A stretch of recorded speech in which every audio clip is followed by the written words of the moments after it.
നമസ്കാരം.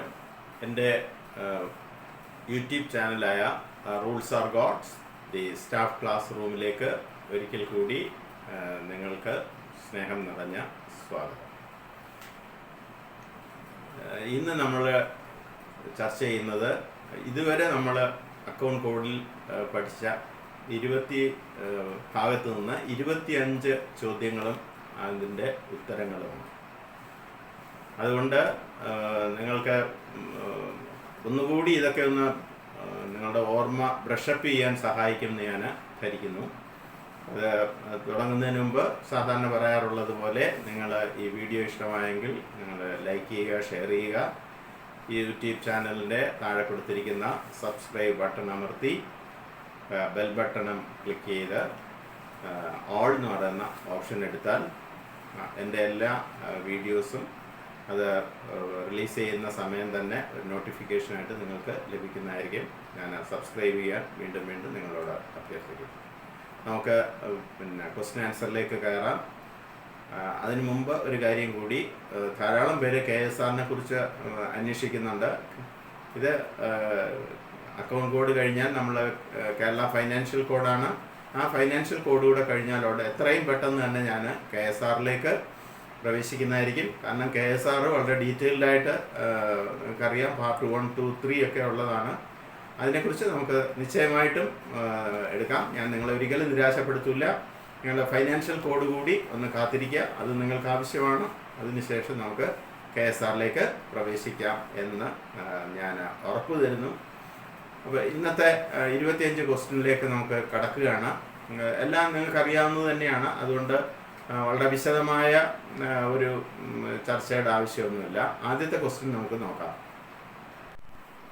First question: the fund in which the revenue received loans raised and moneys received in repayment of loans are credited and from which the expenditure of the state government have been authorised by the legislature is met is known as. അതായത് ഗവൺമെൻറ്റിൻ്റെ മുഴുവൻ receive ചെയ്ത റവന്യൂയും എക്സ്പെൻഡിച്ചറും എവിടെയാണ് account ചെയ്യപ്പെടുന്നത്? അത് ഒരു sentence നിങ്ങൾ നോക്കൂ അവസാനം. From which the expenditure of the state government when so authorised by the legislature എന്ന് പറഞ്ഞ അർത്ഥം ബഡ്ജറ്റ് പാസ്സാക്കി എന്നാണ്. ലെജിസ്ലേച്ചർ ഓതറൈസ് ചെയ്യുന്ന എക്സ്പെൻഡിച്ചർ എന്ന് പറഞ്ഞാൽ when the budget is passed എന്നാണ്. അതുകൊണ്ട് അപ്പോൾ ഇങ്ങനെ വരുന്ന ഫണ്ടുകൾ എവിടെയാണ് സൂക്ഷിക്കുന്നത്? ഓപ്ഷൻസ് ഉണ്ട്: public account, contingency fund, consolidated fund, reserve fund. Answer is consolidated fund. കാരണം കൺസോളിഡേറ്റഡ് ഫണ്ടിലാണ് ഗവൺമെൻറ്റിൻ്റെ മുഴുവൻ വരവും ചെലവുകളും അക്കൗണ്ട് ചെയ്യപ്പെടുന്നതെന്ന് നമ്മൾ പല പ്രാവശ്യം പറഞ്ഞതാണ്. The custodian of the contingency fund of the state is President of India, Chief Minister of the state, Finance Minister of the state, Governor of the state. ഇവിടെ നിങ്ങൾ you should not rush into an answer. പെട്ടെന്ന് answer പറഞ്ഞു കളയരുത്. Contingency fund of the state ഗവൺമെൻറ്റും ഉണ്ട്, contingency fund of the central government ഉണ്ട്, contingency fund of the UT ഉണ്ട്. അപ്പോൾ ഇതിൽ ആരാണ്, ഏത് ക്വസ്റ്റ്യൻ ആണെന്ന് നിങ്ങൾ തിരിച്ചറിയണം. ഇവിടെ ചോദിച്ചിരിക്കുന്നത് സ്റ്റേറ്റ് ഗവൺമെൻറ്റിൻ്റെ കണ്ടിജൻസി ഫണ്ടിൻ്റെ കസ്റ്റോഡിയൻ ആരാണെന്നാണ്. നിങ്ങൾക്കറിയാം, ഗവർണർ ഈസ് ദി കസ്റ്റോഡിയൻ. അടുത്തത്: the receipt and payment of moneys on behalf of a state outside its jurisdiction are ordinarily arranged through. Receipt and payment of money on behalf of the state outside the jurisdiction, അതായത് ഒരു സ്റ്റേറ്റിൻ്റെ മറ്റ് സ്റ്റേറ്റുകളുമായിട്ടോ അല്ലെങ്കിൽ സ്റ്റേറ്റിന് വെളിയിലുള്ള ഏജൻസിയുമായിട്ടോ ഉള്ള cash ട്രാൻസാക്ഷനോ അല്ലെങ്കിൽ ഫണ്ടിൻ്റെ ട്രാൻസാക്ഷനൊക്കെ നടന്നാൽ അത് ആരാണ് ഇത് നിയന്ത്രിക്കുന്നത് എന്നാണ് ചോദ്യം. അത് Reserve Bank of India, accountant general of the state, director of treasury, State Bank of India.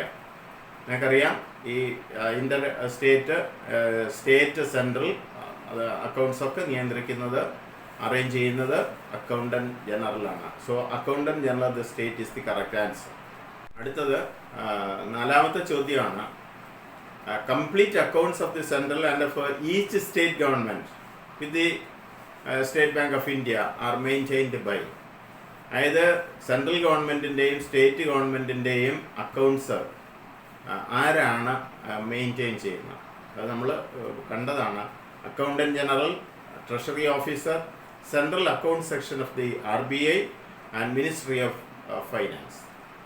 നിങ്ങൾക്കറിയാം ഈ അക്കൗണ്ട്സുകൾ മുഴുവൻ നിയന്ത്രിക്കപ്പെടുന്നത് the central account section of the Reserve Bank of India ആണ്. So that is the correct answer. All monthly transactions of whatever nature connected with the receipt and payment pertaining to each department or major head of account is called. ഒരു major ഹെഡുമായിട്ട് അല്ലെങ്കിൽ ഒരു ഡിപ്പാർട്ട്മെൻറ്റിൻ്റെ ഏതു തരം വരവും ചെലവും ആയിട്ട് related ആയിട്ടുള്ള monthly transactions ഒക്കെ ആരാണ് തയ്യാറാക്കുന്നത്? Monthly transactions of whatever nature connected with the receipt and payment pertaining to each department or major head of the account is called. അങ്ങനെ ഒരു മാസത്തെ മുഴുവൻ കണക്കുകളും തയ്യാറാക്കുന്ന ആ ഡോക്യുമെൻറ്റിനെ എന്ത് വിളിക്കും എന്നാണ്? Monthly accounts, departmental classified abstract, finance accounts, combined accounts. ഇപ്പോൾ ക്ലാസിഫൈഡ് അബ്സ്ട്രാക്ട് പഠിപ്പിച്ചോ ഞാൻ പറഞ്ഞാണ്. ഓരോ ഡിപ്പാർട്ട്മെൻറ്റിൻ്റെയും classified abstract major head, sub major head അല്ലെങ്കിൽ മൈനർ ഹെഡ്, ആ 6 ടയർ ക്ലാസിഫിക്കേഷനിലൂടെയുള്ള അക്കൗണ്ട് തയ്യാറാക്കുന്നതിനെയാണ് ക്ലാസിഫൈഡ് അബ്സ്ട്രാക്ട് എന്ന് പറയുന്നത്. So the correct answer is departmental classified abstract. Question number 6. The progressive totals month by month under major, minor, sub and detailed heads of revenue receipts and service payments are compiled and it is known as. ഇപ്പോൾ classified abstract പറഞ്ഞു, ഓരോ മാസത്തെ accounts ആണ്. അടുത്ത മാസത്തെ account അവിടെയും classified abstract. പക്ഷേ അടുത്ത മാസം ആകുമ്പോൾ ഈ രണ്ടിൻ്റെയും കൂടി കൺസോളിഡേറ്റഡ് അബ്സ്ട്രാക്ട് നൽകി. അങ്ങനെ 12 മാസവും അക്കൗണ്ട്സ് തയ്യാറാക്കുകയാണ്. അപ്പോൾ ഇത് പ്രോഗ്രസീവ് ടോട്ടലാണ്. അതുകൊണ്ട് തന്നെ നിങ്ങൾക്ക് കേൾക്കുമ്പോൾ തന്നെ അറിയാം it is A departmental consolidated abstract is the correct answer. Question number 7. The general financial statement which presents the transactions of all government side by side classified under several major, minor heads of accounts is called. അടുത്തത് നമ്മുടെ രാജ്യത്തിൻ്റെ മുഴുവൻ അക്കൗണ്ട്സും central ഗവൺമെൻറ്റിൻ്റെയും എല്ലാ state ഗവൺമെൻറ്റുകളുടെയും accounts, അതായത് major head side by side എന്നാണ് പറഞ്ഞാൽ, അതായത് ഓരോ ഡിപ്പാർട്ട്മെൻറ്റിൻ്റെയും മേജർ ഹെഡ്. ഇപ്പോൾ കേരളത്തിൻ്റെ ഓരോ ഡിപ്പാർട്ട്മെൻറ്റ് ഞാൻ പറഞ്ഞു, ഇപ്പോൾ എഡ്യൂക്കേഷൻ ഡിപ്പാർട്ട്മെൻറ്റ് അല്ലെങ്കിൽ ഫോറസ്റ്റ് ഡിപ്പാർട്ട്മെൻറ്റ്, രാജസ്ഥാനിലെ ഫോറസ്റ്റ് ഡിപ്പാർട്ട്മെൻറ്റ്, അവരുടെ പിന്നെ അലോട്ട്മെൻറ്റ് എത്രയായിരുന്നു, അവരെങ്ങനെ എത്ര സക്സസ്ഫുള്ളായിട്ട് അത് വിനിയോഗിച്ചു, അവരുടെ പിന്നെ അച്ചീവ്മെൻ്റ് എന്താണ്, ഈ കാര്യങ്ങളൊക്കെ നമ്മുടെ പാർലമെൻറ്റേറിയൻസിനും നമ്മുടെ രാജ്യത്തിന് തന്നെ അറിയണമെന്നുണ്ടെങ്കിലാണ് ഇത്തരം ഒരു അക്കൗണ്ട് തയ്യാറാക്കുന്നതെന്ന് പറഞ്ഞു. അതാണ് ഈ ചോദിച്ചിരിക്കുന്നത്. The general financial statement which presents the transactions of all the governments side by side classified. അത് ക്ലാസിഫൈ ചെയ്തിട്ടാണ് ഞാൻ ഈ പറഞ്ഞ രീതിയിൽ under several major, minor heads of accounts is called. അതിനെയാണ് നമ്മൾ combined finance and revenue accounts എന്ന് പറയുന്നത്. Next question is the accounts through which the financial results of some departmental undertakings of a commercial or quasi-commercial character can be presented is known as. അതായത് ഡിപ്പാർട്ട്മെൻറ്റുകൾ, civil ഡിപ്പാർട്ട്മെൻറ്റുകൾ എല്ലാം single entry സിസ്റ്റത്തിലാണ് work ചെയ്യുന്നതെന്ന് ഞാൻ പറഞ്ഞു. Cash based ആണ് അവരുടെ accounting system. പക്ഷേ commercial നേച്ചറുള്ള ചില ഡിപ്പാർട്ട്മെൻറ്റുകളുണ്ട്, അതുപോലെ ക്വാസി കൊമേഴ്സ്യൽ നേച്ചറുള്ള ഡിപ്പാർട്ട്മെൻറ്റുകളുണ്ട്. അവർ ഈ മെയിൻ അക്കൗണ്ട്സ് കൂടാതെ തന്നെ അവരുടെ കൊമേഴ്സ്യൽ ആക്ടിവിറ്റിയുടെ റിസൾട്ട് അറിയാൻ വേണ്ടിയിട്ട് ഒരു പ്രോജക്റ്റ് ഇംപ്ലിമെൻറ്റ് ചെയ്താൽ ഒരു പ്രോഫിറ്റബിൾ പ്രോജക്റ്റ് ആണോ, ഇപ്പോൾ ടെക്സ്റ്റ് ബുക്ക് ഓഫീസ് അവർ ടെക്സ്റ്റ് ബുക്ക് അടിച്ച് വിൽക്കുന്നുണ്ട്, അത് ലാഭമാണോ നഷ്ടമാണോ, അതിൻ്റെ കൊമേഴ്സ്യൽ ആസ്പെക്റ്റ് കൂടി അറിയേണ്ടതുണ്ട്. അപ്പോൾ അങ്ങനെ സിവിൽ ഓഫീസുകൾ ഈ രീതിയിൽ അക്കൗണ്ട്സ് മെയിൻറ്റെയിൻ ചെയ്യുന്നതിനെയാണ് നമ്മൾ പ്രോഫോർമ അക്കൗണ്ട്സ് എന്ന് പറയുന്നത്. So the correct answer is proforma accounts.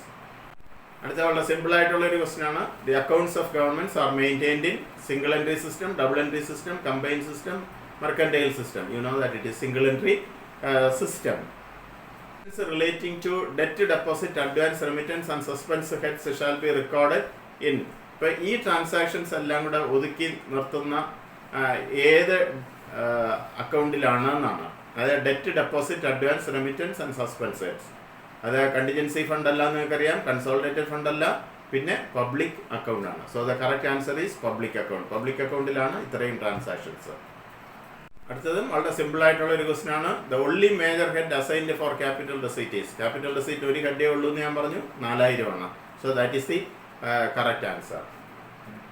അതുപോലെ the main unit of classification is major head, sector, minor head, detail head. ഏറ്റവും പ്രധാനപ്പെട്ട ക്ലാസിഫിക്കേഷൻ എന്ന് പറയുന്നത് മേജർ ഹെഡാണ്.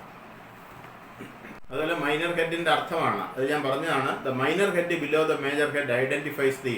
മൈനർ ഹെഡ് എന്തിനെ സൂചിപ്പിക്കുന്നു? Programme undertaken to achieve the objectives of the function. Then schemes undertaken, establishment expenditure, sub schemes. ഇത് ഏതിനെയാണ് ഈ minor head സൂചിപ്പിക്കുന്നതെന്നാണ്. 3 digit നമ്പറാണ്, അത് പ്രോഗ്രാമിനെ സൂചിപ്പിക്കുന്നു. So A is the answer.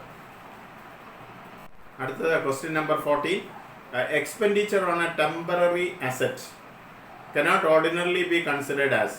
ഒരു ടെമ്പററി അസറ്റിന് വേണ്ടി, ഒരു താൽക്കാലിക ആസ്തി സൃഷ്ടിക്കുന്നതിന് വേണ്ടി ചെലവ് ചെയ്യുന്നതിനെ നമുക്ക് ഒരിക്കലും ഇങ്ങനെ കണക്കാക്കാൻ പറ്റില്ല. അതായത് expenditure of a capital nature. That is the correct answer.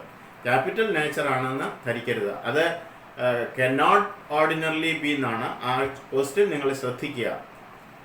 പിന്നെ അവർ തന്നിട്ടുള്ള expenditure of a revenue nature, expenditure of a capital as well as revenue nature, none. So the correct answer is expenditure of a capital nature. Temporary asset ഉൽപ്പാദിപ്പിക്കുന്നതിന് വേണ്ടി ചെലവഴിക്കുന്ന എപ്പോഴും capital എക്സ്പെൻഡിച്ചറായിട്ട് കണക്കാക്കപ്പെടുകയില്ല. അടുത്ത, in the state of Kerala the proforma accounts are maintain outside the regular government accounts for the following departments except. ഇപ്പോൾ 4 ഡിപ്പാർട്ട്മെന്റിനെ പറഞ്ഞിട്ടുണ്ട്. ഇതിലേത് ഡിപ്പാർട്ട്മെന്റ് ആണ് പ്രോഫോമ അക്കൗണ്ട്സ് തയ്യാറാക്കുന്നതെന്നാണ് ക്വസ്റ്റ്യൻ. ടെക്സ്റ്റ് ബുക്ക് ഡിപ്പാർട്ട്മെന്റ്, അത് കേൾക്കുമ്പോൾ തന്നെ നമുക്കറിയാം text book department is the correct answer. Then text book department, state water transport department, irrigation schemes and public works department. ഇതിൽ പ്രൊഫോമ അക്കൗണ്ട്സ് തയ്യാറാക്കുന്നവരാണ് text book department, state water transport, irrigation department. Public works department ആണ് തയ്യാറാക്കുക. So the correct answer is PWD buildings. D is the answer. അടുത്ത question number 16. All items of expenditure to be met from revenue should be debited to. അതായത് all to be met from റവന്യൂവിൽ നിന്ന് ചെലവഴിക്കുന്ന ചെലവുകളെ എങ്ങനെയാണ്, ഏത് ഹെഡിലാണ് debit ചെയ്യുന്നതെന്നാണ്. Revenue account, capital account, temporary to capital account, public account. You know that it is a revenue account. അടുത്തത് question number 17. As treasuries to state government. State ഗവൺമെന്റിന് ട്രഷറി എങ്ങനെയാണോ, so is dash to central government. അതിന് തുല്യമാണ് central ഗവൺമെന്റിന് dash. ഏത് സ്ഥാപനമാണെന്ന് നോക്കൂ. Reserve Bank of India, State Bank of India, pay and accounts office of the central government, union bank of India. നിങ്ങൾക്കറിയാം പേ and accounts ഓഫീസാണ്. PAO എന്ന് പറയുന്നത് സെൻട്രൽ ഗവൺമെന്റിന്റെ ട്രഷറി ഓഫീസ് പോലെയാണ്. അടുത്തത് 19. The pension paid to a Maharashtra government pensioner in a treasury in Kerala is settled through.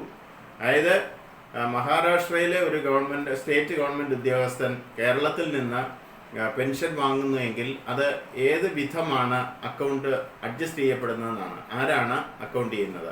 Accountant general Kerala, accountant general of Maharashtra, union government, central account section of RBI. നിങ്ങൾക്കറിയാം ഇത് central account section of RBI വഴിയാണ് ഈ 2 സ്റ്റേറ്റുകളുടെയും accounts സെറ്റിൽ ചെയ്യുന്നത്. അടുത്തത് question number 18. The forms in which the accounts of the state government are kept is prescribed by. അതായത് അക്കൗണ്ട്സിന്റെ form state ഗവൺമെന്റിന്റെ നിശ്ചയിക്കുന്ന authority ആരാണെന്നാണ്. Legislature, revenue department, finance department, controller and auditor general of India. ഇതിൽ ആരാണ് നിശ്ചയിക്കുന്നതെന്നാണ്. Correct answer is controller general of India. C&AG ആണ് ഇത് നിശ്ചയിക്കുന്നത്, ഫോം നിശ്ചയിക്കുന്നത്. Question number 20. The responsibility of compiling the accounts of the union vests with. അതായത് central ഗവൺമെന്റിന്റെ accounts തയ്യാറാക്കുന്ന അതോറിറ്റി ആരാണെന്നാണ്. ആ ക്വസ്റ്റ്യൻ നിങ്ങൾ വളരെ സൂക്ഷിച്ച് മനസ്സിലാക്കണം. the responsibility of compiling the accounts of Union Government rests with C&AG, Controller General of Accounts, Ministry of Revenue, Finance Secretary. That is Controller General of Accounts.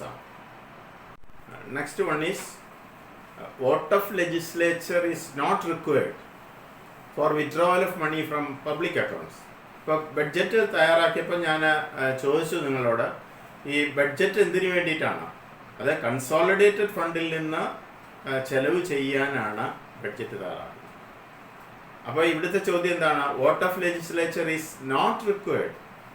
ലെജിസ്ലേച്ചറിൻ്റെ approval ആവശ്യമില്ല for withdrawal of money from public accounts. ഈ statement A true, B false, C partially true and D confusing. ഒരു പിടിയും കിട്ടുന്നില്ല എന്നാണ്. And the correct answer this statement is true. So answer is A. Question number 22. C&AG exercises its duties and powers as per Article dash of the Constitution. അതായത് C&AG constitution പറയുന്നത് article 148 to 150 വരെയാണ് അദ്ദേഹത്തിൻ്റെ അധികാരങ്ങളും അവകാശങ്ങളും ഒക്കെ duties and responsibilities ഒക്കെ explain ചെയ്യുന്നത്. അതിൽ duties and powers as per article ഏത് ആർട്ടിക്കിൾ വെച്ചാണ് അദ്ദേഹത്തിൻ്റെ ഡ്യൂട്ടീസ് ആൻഡ് പവേഴ്സ് നിർവചിച്ചിരിക്കുന്നതെന്നാണ് ചോദ്യം. അതിൻ്റെ ആൻസർ ആർട്ടിക്കിൾ 149 ആണ്, A. Question number 23. The forms of initial accounts of a state is prescribed by. ആ ഫോം നിശ്ചയിക്കുന്നത് ആരാണ്? C&AG of India, accountant general, finance department, C&AG with the approval of the President. And more correct answer ആണ് അത് നിശ്ചയിക്കുന്നത് D, C&AG with the approval of President. ഇത് കുറച്ച് ഗൗരവമുള്ളൊരു ചോദ്യമാണ്. Question number 24. Dash gives a comparison of expenditure during a financial year to the final grant or appropriation. സ്റ്റേറ്റിന് fund കിട്ടുന്നത് appropriation act പാസ്സാകുമ്പോഴാണ്. That means the fund is appropriated. ആ appropriate ചെയ്ത ഫണ്ടിൽ നിന്ന് ഡിപ്പാർട്ട്മെൻറ്റ് എത്ര ചെലവഴിച്ചു, കൂടുതൽ ചെലവഴിച്ചോ കുറവാണോ ചെലവഴിച്ചത്, ഈ കാര്യങ്ങളൊക്കെ മനസ്സിലാക്കുന്നത് അപ്രോപ്രിയേഷൻ അക്കൗണ്ട്സ് തയ്യാറാക്കുമ്പോഴാണെന്ന് ഞാൻ പറഞ്ഞു. അപ്പോൾ ഇവിടെ answer dash gives a comparison of expenditure during a financial year to the final grant or appropriate. അവസാനമായിട്ട് അപ്രോപ്രിയേറ്റ് ചെയ്ത ഫണ്ടിൻ്റെ ഒരു കമ്പാരിസൺ ലഭ്യമാകുന്നത് ഫൈനാൻസ് അക്കൗണ്ട്സ് തയ്യാറാക്കുമ്പോഴാണോ, ആനുവൽ എക്സ്പെൻഡിച്ചർ സ്റ്റേറ്റ്മെൻറ്റിലൂടെയാണോ, അപ്രോപ്രിയേഷൻ അക്കൗണ്ട്സ് തയ്യാറാക്കുമ്പോഴാണോ, അത് പബ്ലിക് അക്കൗണ്ട്സ് ആണോ? അതിൻ്റെ correct answer appropriation accounts. So now it is the last question. Question number 25. Advances for meeting an unforeseen expenditure pending authorization of Legislature to be made from Contingency Fund, General Provident Fund, Consolidated Fund, Reserve Fund. അതായത് unforeseen expenditure ഒക്കെ നമ്മൾ meet ചെയ്യുന്നത് contingency ഫണ്ടിൽ നിന്നാണ്. So this is A simple question. Answer is contingency fund and answer is A. ഇതോടുകൂടി ഒരു question answer session ഇവിടെ അവസാനിക്കുകയാണ്. അക്കൗണ്ട് കോഡിൽ നമുക്ക് കുറച്ച് സീരിയസ് ആയിട്ടുള്ള കുറച്ച് കാര്യങ്ങൾ കൂടിയുണ്ട്. റീഫണ്ട് എങ്ങനെ ചെയ്യാം, റൈറ്റ് ഓഫ് എങ്ങനെയാണ്, ഈ വിധ സീരിയസ് ആയിട്ടുള്ള കുറേ ക്വസ്റ്റ്യൻസ് കൂടെ ഉണ്ട്. അത് നമ്മൾ അടുത്ത 1-2 എപ്പിസോഡിൽ തീർത്തിട്ട് ഒരു 25 ക്വസ്റ്റ്യനൂടെ നമുക്ക് അതുകൂടെ കവർ ചെയ്തിട്ട് സീരിയസ് ആയിട്ടുള്ള ഒരു 25 ക്വസ്റ്റ്യൻസ് കൂടെ നമുക്ക് ഡിസ്കസ് ചെയ്യാം. നിങ്ങൾ കാത്തിരിക്കുക. ഈ എപ്പിസോഡ് ഇഷ്ടമായെങ്കിൽ എൻ്റെ ചാനൽ നിങ്ങൾ സബ്സ്ക്രൈബ് ചെയ്യാൻ മറക്കരുത് എന്ന അഭ്യർത്ഥനയോടുകൂടി ഞാനിവിടെ അവസാനിപ്പിക്കുന്നു. Wish you all success. Thank you.